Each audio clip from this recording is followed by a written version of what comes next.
Hello ladies and gentlemen, and welcome back to Fallen London. Today we are going to be carrying on with the Crocodile Who Would Be King exceptional story, and we are currently down in the sewers after having been saved, and I'm not really sure where we need to go. I should say we were saved from being eaten by a crocodile. So I was thinking, I have a piece of paper here because if this stuff leads me in random locations, I might want to know where it goes. But I'm thinking sliding down the drainage pipe again is probably the best option here. So we're going to do that. Thankfully, it's still slippy enough for you to squeeze inside. This must be how a python's supper feels going down the gullet. You emerge from the pipe with a plop into the pool below, bedecked with some slimy sequins. Hold on, those aren't sequins. They're scarabs. Easy to make that mistake when you're scrambling through a sewer. They sparkle just like sequins too, although sequins don't pinch with such insistence. Never say no to phosphorescent scarabs. We've already talked to her in the last episode, and we searched the debris in the last episode.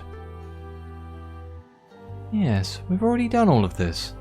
I'm not really sure where we're going. I guess we're going to be hunting down the crocodile again. Let's return to the tunnels. And let's take an upper tunnel.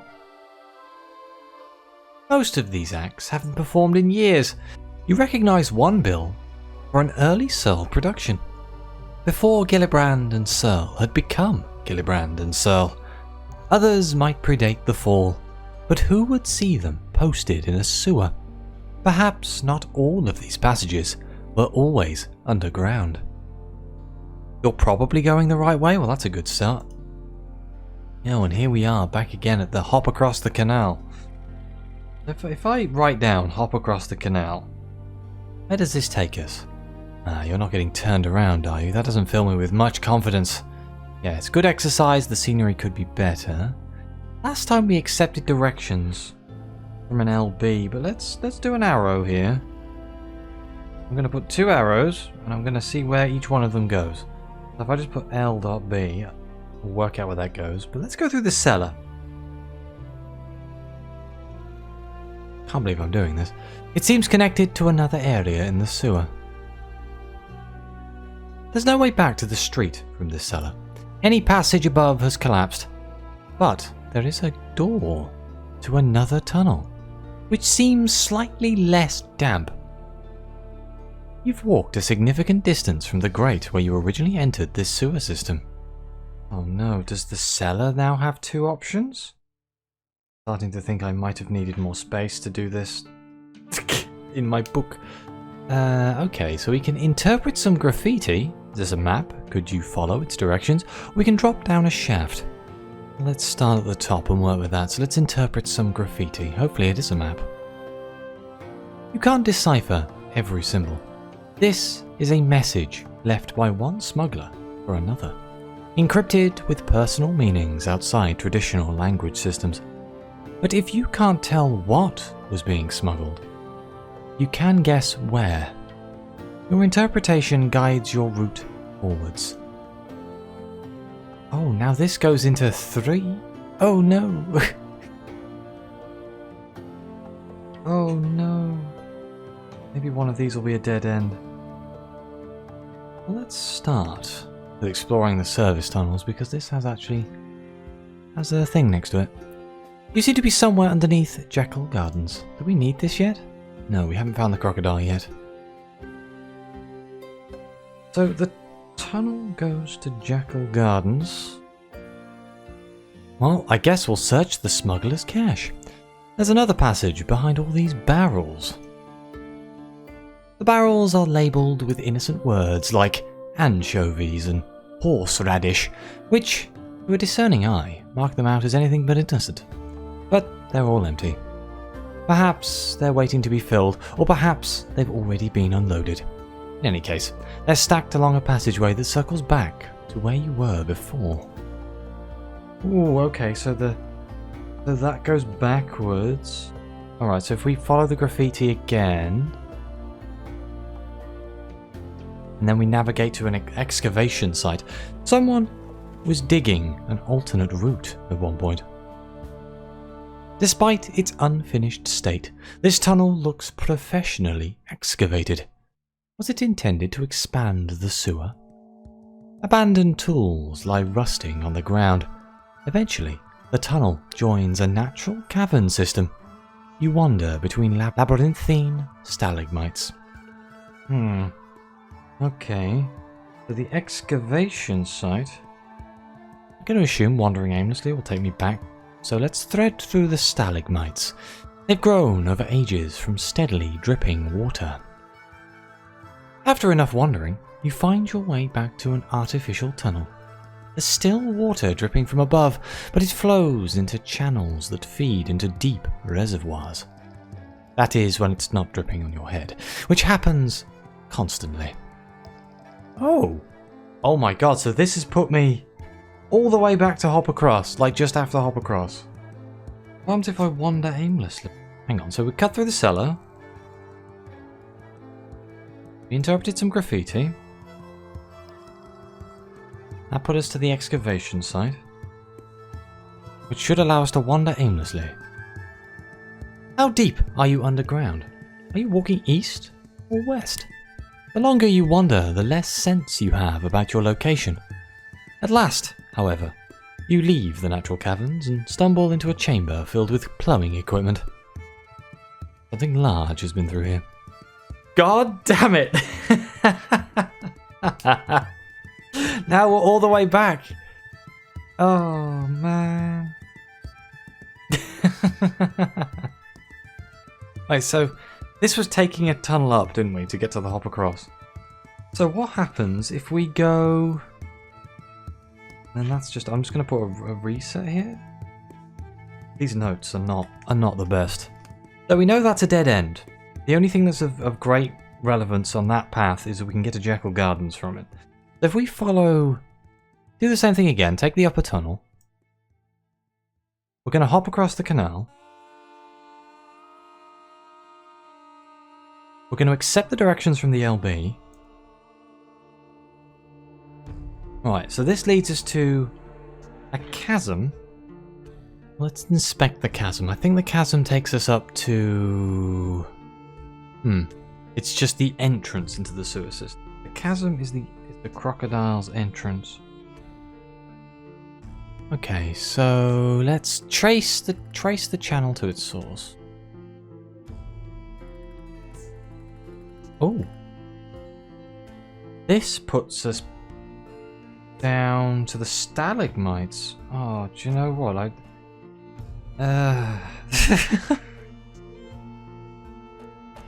gonna have to come up with some sort of intricate symboling system. The way that I've written this, I can't put arrows. And then the stalagmites, they're gonna take us back to the flippin'... God damn it. They're gonna take us all the way back to the LB. Yeah, we'll go LB again. And from the LB, we'll scramble over the debris. Okay, so scrambling over the debris gives us tracking the animal, which I think we did last time. Or we can ascend. We know the tracking of the animal takes us back to the beginning, so let's go to ascend. Trickling streams run down the steps from a burst pipe. Even after you pass the frothing pipe, this staircase is still treacherous to climb. One slip and you'd split your skull open. A few bricks crumble loose under your feet. They clatter and clack down the stairs behind you. Oh no, now we're back at like pursuing the shadows. This is the other way. The biggest problem I have right now is I don't actually know what I'm looking for. Well, last time we pursued the shadow on the wall. Let's head towards a distant light. I can't write these down because I don't know where they start. I don't have a starting point, so I'm just going to try and remember, which is dangerous. Or I could just write down the things and see where they go. That seems like a much better idea. So we have two options. We have shadow. We have light. And let's see where they go. Go with the light. More lanterns are hung along the walls, lighting a route to higher ground. These must have been installed for labourers. Each lantern glows with phosphorescent beetles. Unlike candle flames, they're less likely to ignite the toxic fumes in these tunnels. Okay, so the light leads me back to the entrance. I will laugh if what's actually happened here is I have missed a very critical conversation with the illusionist that actually progresses the storyline, and I'm just wandering around the sewers now for no apparent reason. But on the plus side, at the end of this, I should have a pretty comprehensive map of the entire sewer system of Fallen London.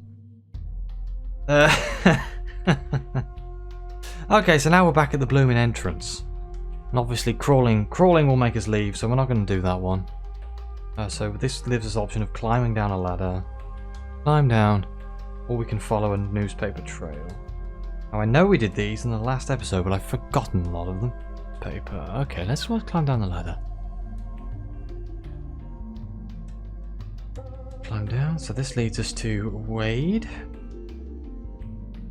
Walk along high ground. Let's wade. And this leads us back to the canal. Okay, so wading leads us back to the canal. This has put us back to the start of the other path that I've already started writing down.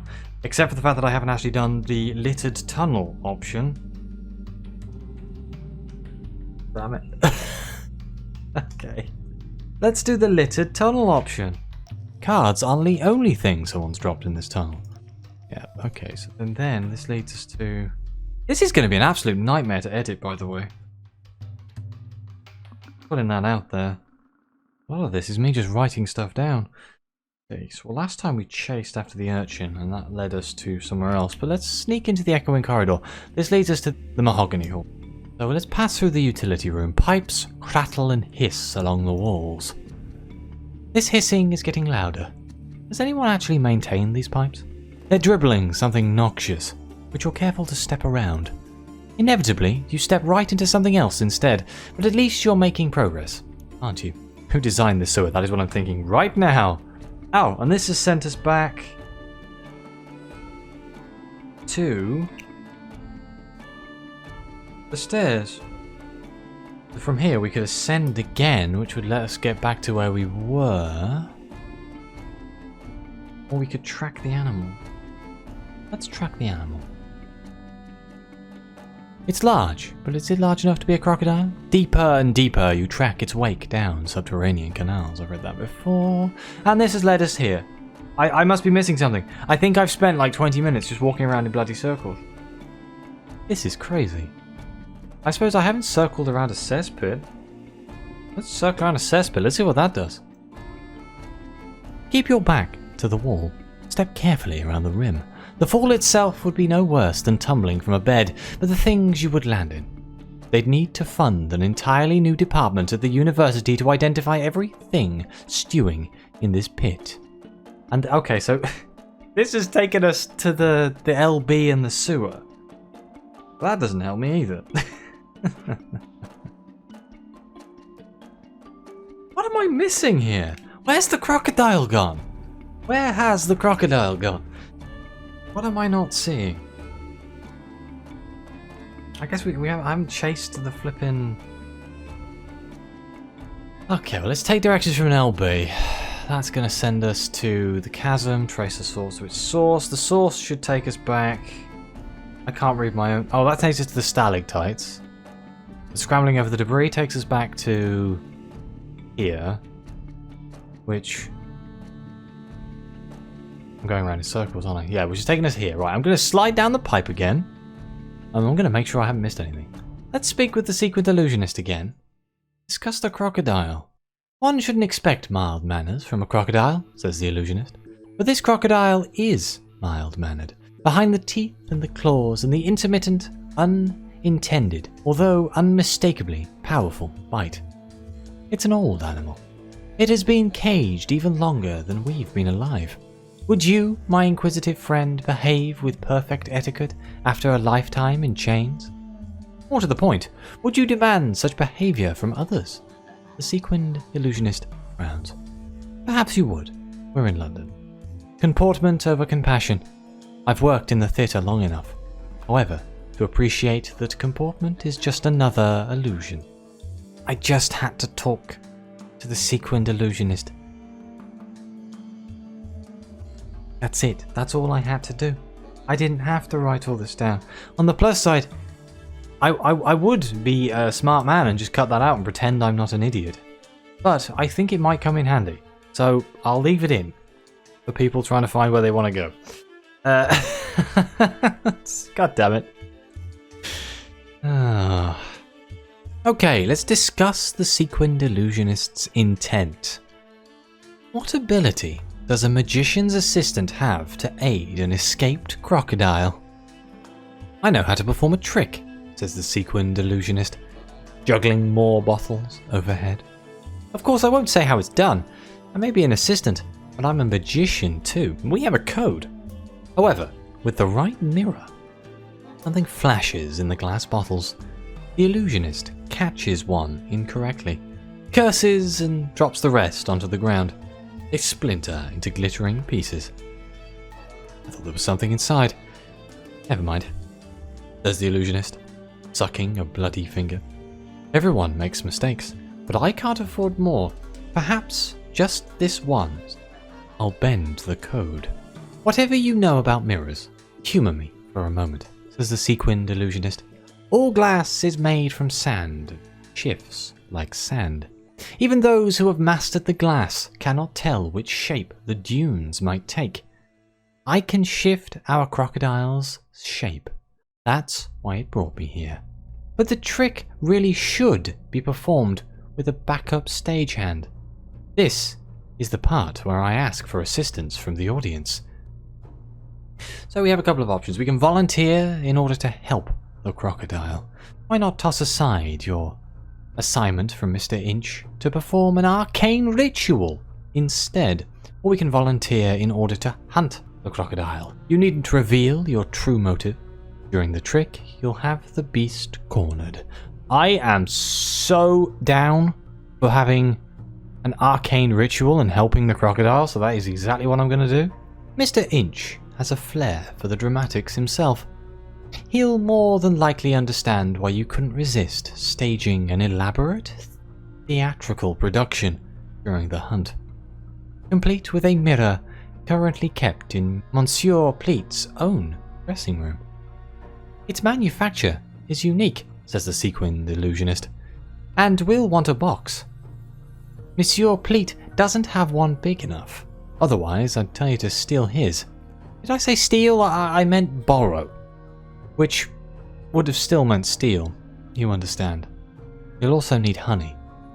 Stolen, of course. Why does that have to be stolen? I can afford that. I've got money. Right, well, let's start by talking about the magic trick. How exactly is this illusion supposed to work? Even if someone has seen Monsieur Pleat perform it, they wouldn't know the trick behind this trick, says the sequined illusionist. I have modifications in mind, but it's something you just have to experience yourself. Once you gather the tools, you'll understand more. Okay. Let's inquire about the mirror. It's not the same as those featured in Mahogany Hall's weekly illusions. Take the underground passage into Mahogany Hall. We wouldn't want to publicize our larceny. I'm not worried about Monsieur Pleat, but his advisors don't condone this. Not one bit. The sequined illusionist declines to say anything more about these advisors, or patrons, or whatever else they could be termed. Monsieur Pleat, however, must be in their debt. He won't want to displease them, says the illusionist. They can crush his career. The mirror you need is covered with a veil. He has quite a collection, but you can't mistake this one. It's black, and whatever happens, don't stare into it. Oh, that's going to be hard. Whenever you tell me not to do something, it just increases the chances of it happening. Inquire about the honey. You won't be able to pop over to Vale Garden for this variety. Ooh, is it high-class honey? You're informed that the malting of Pleat's Eidolon doesn't normally involve honey. But this won't be a normal performance, says the sequined illusionist. Normal honey won't be good enough either. You'll have to return to the crocodile's enclosure, as it were, to obtain what we need. There ought to be a way through the sewer. After all, if the animal got out that way, surely you can get in. And how will you recognize the honey? It won't look very appetizing. Okay, I wonder if that's the crocodile entrance. And we can inquire about the box. I need the box first. Capacious is a small word for the size you'll require. On the stage, Monsieur Pleat occasionally employs a wardrobe for the trick, which either he or someone from the audience can step inside. It's my job to wheel the wardrobe out, says the illusionist. Rather a gaudy cabinet, painted with fake hieroglyphs and miscellaneous eyeballs. But the cabinet's not special. Pleat got it from a junkyard. If you really want to know, we'll need something better, bigger, authentic. You wouldn't happen to be acquainted with any dealers in Second City artifacts that we could burgle, would you? It's funny that the illusionist should ask. As every shopkeeper in London knows, artifacts related to the Second City are practically contraband. Only a few enthusiasts have managed to acquire collections worth talking about. One doting antiquarian keeps a residence just outside Jekyll Gardens and keeps an impressive collection in that residence. He's notorious in antique shops and international smuggling rings, and his address is one that you won't soon forget. Do we know him? Because he's a dear friend, many fond memories and perhaps too many drinks, we shared in his study? Because he's a former lover, you remember his bedchamber very well indeed. Because he's a distant relative, he came to the Neath before you, to acquire both legal and illegal property. Or because you've been casing his house. Anyone so wealthy is worth your perfectly innocent attention. Yes, that one. I can see you've got your priorities straight, says the sequined illusionist. When you go rob the man, I'm positive you'll look perfectly innocent indeed. Of course, there's no guarantee that the doting Aquarian's estate will have what you require, since what you now require is a massive stone sarcophagus, preferably dating from the 18th dynasty. Its capacity must accommodate the crocodile. You'll need to move it down here into the sewer. You have the sense you're leaving Monsieur Pleat's trick far behind. Let him catch up. We're improving it. This is gonna be mad, isn't it? Well, because of my wandering around the sewer, technically I'm getting close to where I would normally end the episode, but I also feel like I haven't achieved anything, so maybe this one's gonna run a little longer. Let's see if we can get one of these items. Step away from the conversation. The plus side is, all that stuff I did at the start of the episode should make this bit quicker. Every time I'm in here, I'm going to search the debris just so I can get some silk scraps and surface scraps and stuff. Fine. Return to the tunnels. Right. Return to the tunnels. Let's go to the chasm first. So we need to take the upper tunnel. Hop across the canal. Accept the directions from the LB. And climb through the chasm in the wall. There you go. Perfect. Oh, that's cold. You've plunged directly into a flooded tunnel. But you managed to keep your head above the water as you walk along the bottom. If this is water, it's unusually thick, that designation, and smells somewhat of ammonia. It's also getting warmer. How long can this tunnel continue? You're not in the sewer anymore. You keep stepping on submerged rubble. Finally, you reach a broken cage beneath a dangling chain. Ooh, we're in the bizarre side streets. And we gain some night soil. Oh, wonderful. More of the night soil, huh? From the darkness, high above, a prodigious chain dangles. Its length could wrap around a city block. Its links are thicker than sausages from Leadbelly and Sons. And not their cheaper sausages either. Whatever it might be attached to overhead, hidden mechanisms groan, and other chains rattle behind the walls when you pull down on it.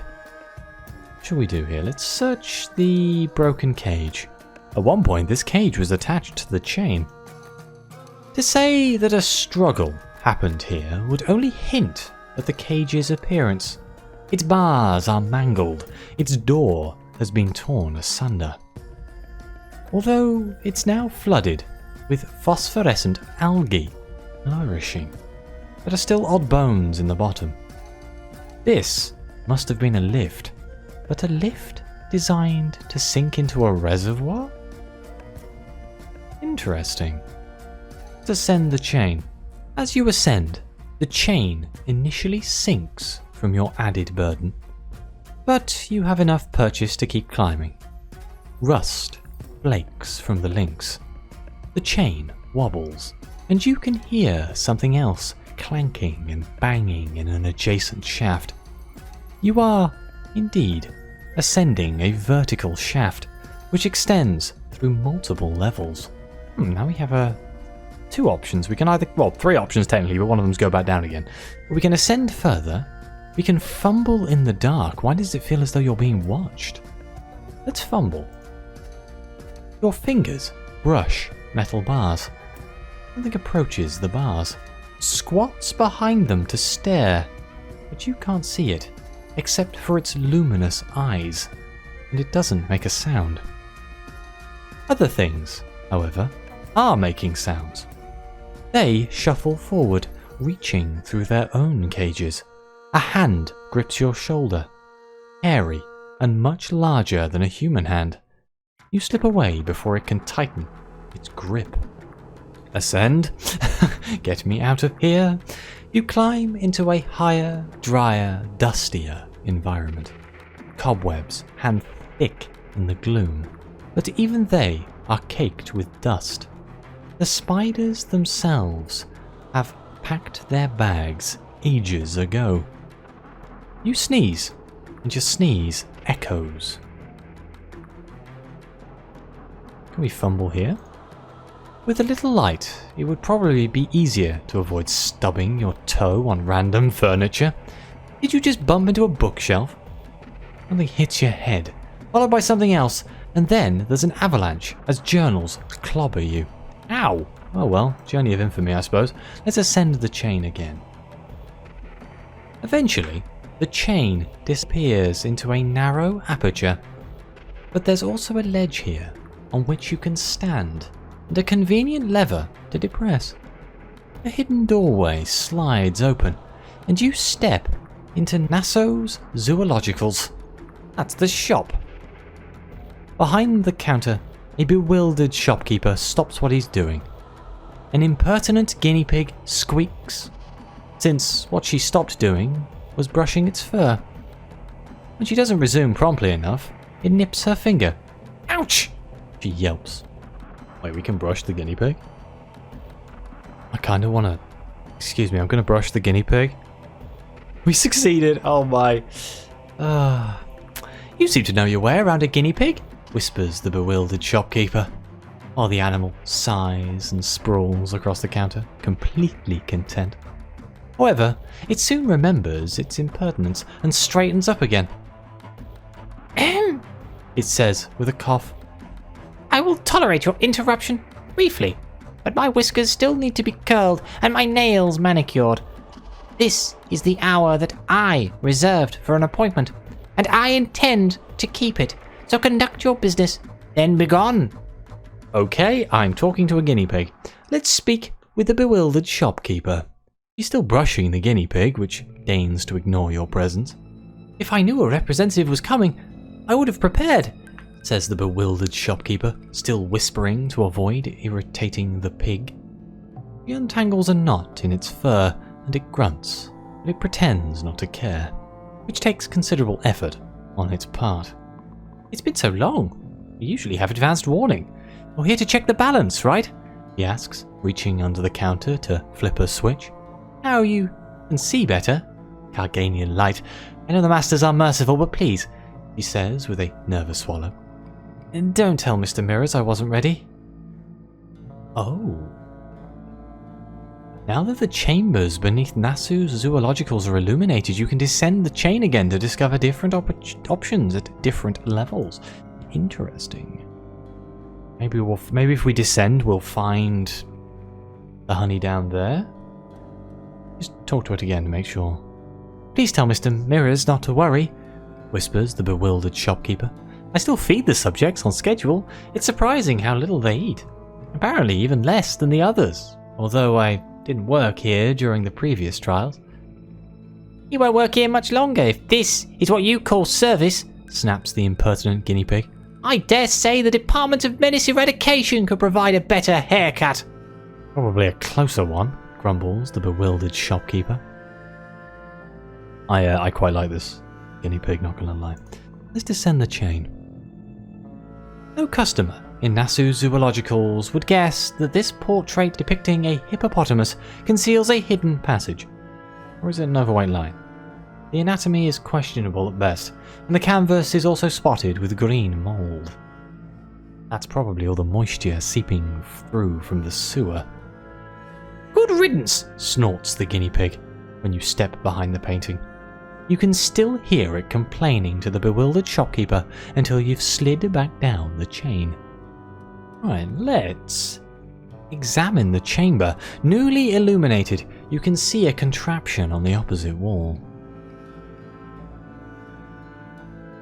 At first, you mistake it for a dumbwaiter. Electric light reveals a frame in the wall, through which you can peer into another shaft. Far down the shaft, a second chain extends, attached to an object suspended deep below. But when you rattle the second chain, the chain that you've climbed rattles too. Are they connected and counterbalanced? Unfortunately, the second chain is also too slimy to grip. Oil? Syrup? You'll never be able to haul the suspended object to this level, or climb down the chain without slipping. What you need is a counterweight. Well, let's investigate the records. We do have some Mithridacy. I can never say that word. Mithridacy? Oh, we succeeded. Everything is nonsense until you realise the text is communicating exactly its opposite. Up indicates down, yesterday signifies tomorrow, and success is failure. Even when you have some semblance, however, about the author's style, these notes are still a jumble. Some are ancient, written on brittle papyrus. One book crumbles when you open it. Multiple studies are documented, charting and comparative weight between animals, and multiple pages are angrily spattered with ink, typically beside entries where a weasel, for instance, is reported to weigh as much as itself. These pages are all marked success, so that means failure, right? So we got to descend the chain and find a monkey by the looks of things. Something large primate size ought to be heavy enough. Okay, here we are. We're in the enclosures, so let's... Oh, we can use our cataleptic toxicology quality. Gives us a 60% chance to test samples from the cabinets. What could possibly go wrong here? They are well stocked with bottles, vials, crockery dripping with clotted honey. Ow. In order to test one bottle, you risk a small taste. This proves to be a mistake. Although not because you've just swallowed a dubiously hallucinogenic compound, quite the opposite. Your mind isn't transported anywhere, but your stomach churns. Who keeps veterinary laxatives next to prisoner's honey? Oh no. Let's try that again. Ow! God damn it, no! I'm pooing myself to death. It's a 60% chance of success, come on. There we go. One spoonful is all you require to know that this is simply normal prisoner's honey. You could find similar quality in any honey den in Vale Garden, but a few more spoonfuls wouldn't hurt. The most interesting thing, however, apart from the pulsating colours that still cling to the spoon like syrup when you're done, are the serving dishes in the cabinets. They're labelled with names like Rex and Sugar Plum. Interesting. Well, let's examine the enclosures. Eyes blink and stare in the new electric light. Many enclosures are empty, but many are not. Their inmates watch as you pass, following you with a calm attention they're not used to receiving from large apes. Even cats can rarely hold a gaze this steadily. There's something, indeed, almost feline about their pupils, although feline is the furthest thing from these creatures. Are they Pentecost apes? Are those stolen souls staring out from their eyes? One seems to anticipate your question and shakes its head to deny the idea before you've even voiced it. The other points at a padlock and then points to you. Ooh, Empire of Hands apes, huh? Well, let's pick the lock. Apes crouch behind locked doors, solemnly staring through the bars. Padlocks fall away. Doors swing open. These animals are bigger than you realized. More muscular, too. Good lord, that gorilla could rip Mrs. Plenty's most popular strongman in half like a lace handkerchief. At this range, you can see their eyes better. They have an artist's sensitivity, if that artist were honey-mazed. Their pupils are practically slits.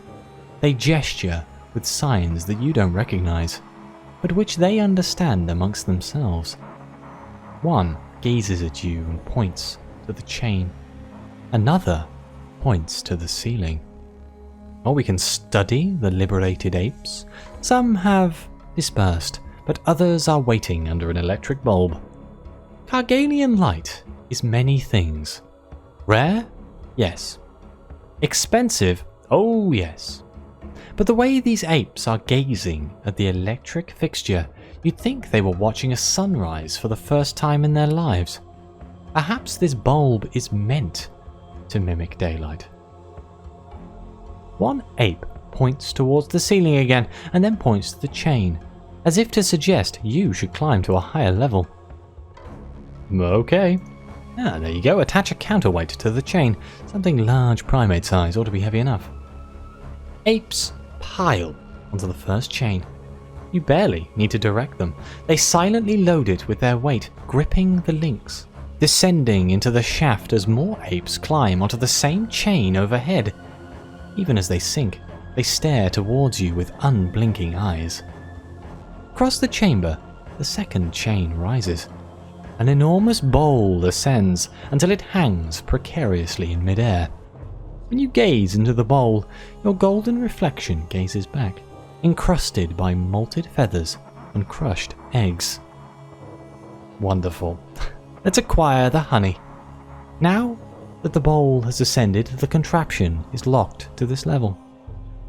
What is this bowl? A gigantic bird bath? The honey inside is clotted with feathers and broken eggshells. There's something like hair tangled in here as well. You pull it away with one long, knotted strand until the strand separates into snake skins. More honey drips down the chain, coating the links. You're a mess by the time you fill the jar. Oof. Not indeed the most appetizing honey in London, but we did get some royal blue feathers. I guess we need to descend the chain to get out of here. Uh-oh, reflecting with a crocodile? In the placid water, mirrored, the crocodile gazes back at you. Its reflection is grinning, and the reflected serpent coiled around its head, where a crown might sit, is grinning too. There is no serpent, of course, outside the reflection. It drifts beside you, down the flooded tunnel, as if you were old acquaintances walking through Tyrant's Gardens. Well, let's regard its reflection. It is, after all, regarding you. Apologies, says the serpent, about what happened before. Deepest apologies, the crocodile agrees. They're both speaking in the water, although they're not speaking at all. Their reflections continue to chat, however, out of the slightest concern for impossibility. Sometimes I can't help it, says the crocodile's reflection. Call it an instinct, call it a bad habit, call it something I've been trained to do. Trained to take delicious bites, says the serpent. I won't do it again. It'll be rude after we're introduced. Speaking of which, when the crocodile speaks, the serpent speaks too. The yoke in yearning at your disposal. The yoke in yearning? What is going on? Let's discuss Nezu zoologicals. What was the purpose behind all those chains and cages? Nobody can imitate me, boasts the crocodile. But who wouldn't make an attempt? And when the experiments failed, I had the most lovely suppers. They sank into my tank. They weren't balanced. Mr. Mirrors taught me all about balance. Two sides that are equal but not, says the serpent. One thing that is another but remains the same. Mr. Mirrors, however, has been delinquent, the serpent hisses. When was it? Since October? What a bite! What a battle! I've been a guard dog on a chain, says the serpent. Not anymore. Let's discuss the yoke and yearning. This time, the elephant in the room happens to be a snake.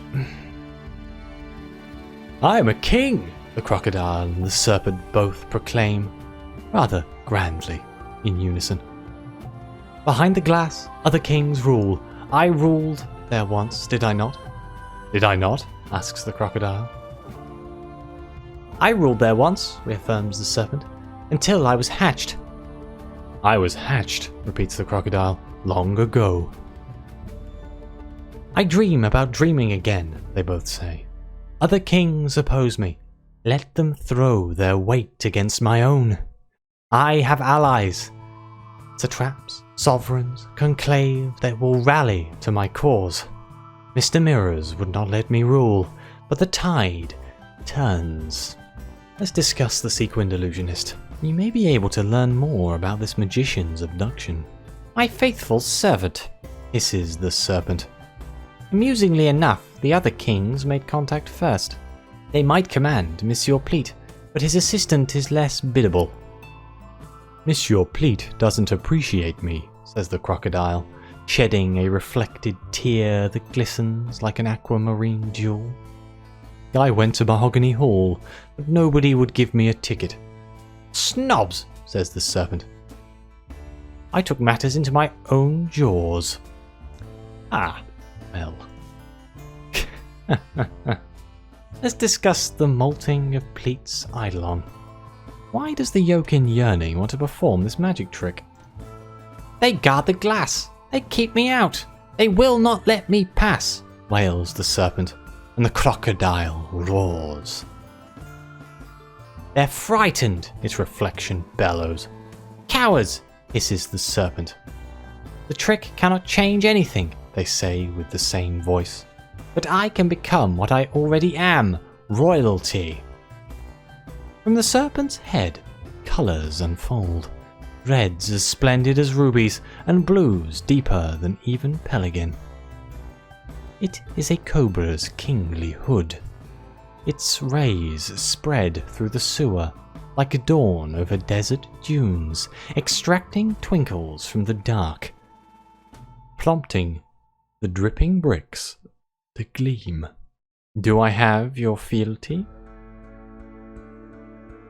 I mean, 3 options. Pledge yourself to the yoke in yearning. I will serve you, says the serpent. If you serve me, says the crocodile. Pledge only the assistance you promised. You might be willing to help with the trick, but that's enough commitment. Or remain evasive. I feel like pledging myself all in all is a bad idea. Let's pledge only the assistance you promised, just in case we get pulled into something. As you stare into the water, the serpent slowly unwinds from the crocodile's skull. A little like watching a tomb colonist unwrap their bandages. However, the crocodile is slurping this bandage back into its mouth. When the serpent is fully engulfed, it still flickers out like a sentient tongue. I will stake my rightful claim, the crocodile's reflection hisses, and then it surges forward, wriggling through the chasm into the sewer beyond. That chasm, of course, is how it originally escaped, the sequined illusionist explains after you return. Or didn't you realise its tank was the whole reservoir? Okay, and instead of going off and finding the next part of the trick, I think I'm going to end the episode here. This is going to be an absolute nightmare to edit, but I'll work it out. Thank you very much for watching. Please like and subscribe. Let me know what you think. Your comments are greatly appreciated. I'd like to see what people think of this story. It seems to be incredibly interesting to me. I don't know why. Other than the wandering around, which we worked out in the end. But yes, thank you very much for watching. And as always, I'll see you next time.